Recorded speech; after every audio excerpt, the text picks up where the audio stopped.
2 Kings 8. Now Elisha had said to the woman whose son he had restored to life, "Go away with your family and stay for a while wherever you can, because the Lord has decreed a famine in the land that will last 7 years. The woman proceeded to do as the man of God said. She and her family went away and stayed in the land of the Philistines 7 years.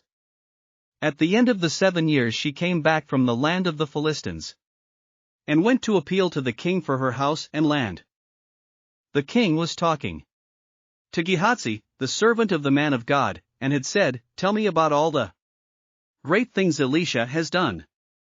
Just as Gehazi was telling the king how Elisha had restored the dead to life, the woman whose son Elisha had brought back to life came to appeal to the king for her house and land.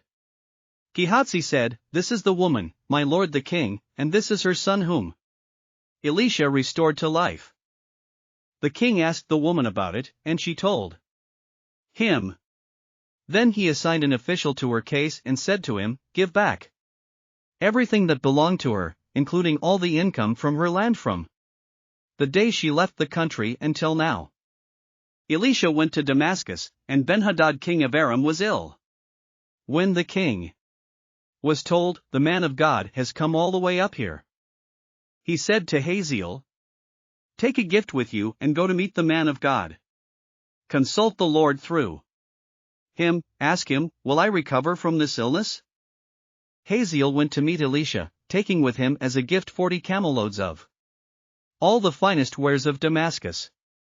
He went in and stood before him, and said, "Your son Ben-Hadad king of Aram has sent me to ask, will I recover from this illness?" Elisha answered, "Go and say to him, you will certainly recover.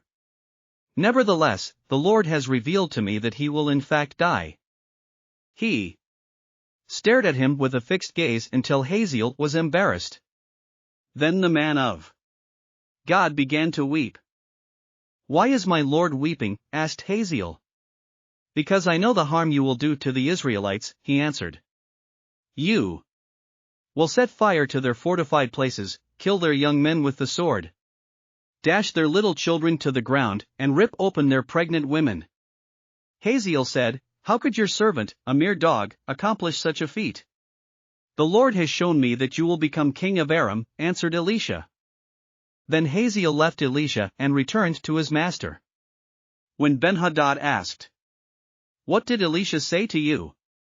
Hazael replied, "He told me that you would certainly recover." But the next day he took a thick cloth, soaked it in water and spread it over the king's face, so that he died.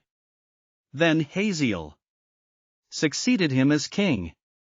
In the 5th year of Joram son of Ahab king of Israel, when Jehoshaphat was king of Judah, Jehoram son of Jehoshaphat began his reign as king of Judah. He was 32 years old when he became king, and he reigned in Jerusalem 8 years. He followed the ways of the kings of Israel, as the house of Ahab had done, for he married a daughter of Ahab. He did evil in the eyes of the Lord. Nevertheless, for the sake of his servant David, the Lord was not willing to destroy Judah. He had promised to maintain a lamp for David and his descendants forever. In the time of Jehoram, Edom rebelled against Judah and set up its own king.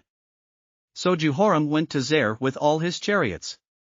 The Edomites surrounded him and his chariot commanders, but he rose up and broke through by night. His army, however, fled back home.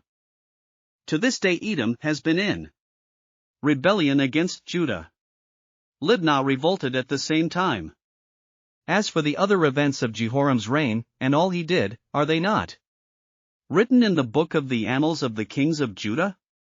Jehoram rested with his ancestors and was buried with them in the city of David. And Ahaziah, his son, succeeded him as king. In the 12th year of Joram son of Ahab king of Israel, Ahaziah son of Jehoram king of Judah began to reign. Ahaziah was 22 years old when he became king, and he reigned in Jerusalem 1 year. His mother's name was Athaliah, a granddaughter of Omri king of Israel. He followed the ways of the house of Ahab and did evil in the eyes of the Lord, as the house of Ahab had done, for he was related by marriage to Ahab's family. Ahaziah went with Joram son of Ahab to war against Hazael king of Aram at Ramoth Gilead. The Arameans wounded Joram. So King Joram returned to Jezreel to recover from the wounds the Arameans had inflicted on him at Ramoth in his battle with Hazael king of Aram. Then Ahaziah son of Jehoram king of Judah went down to Jezreel to see Joram, son of Ahab, because he had been wounded. Thanks for listening to another chapter of the Bible.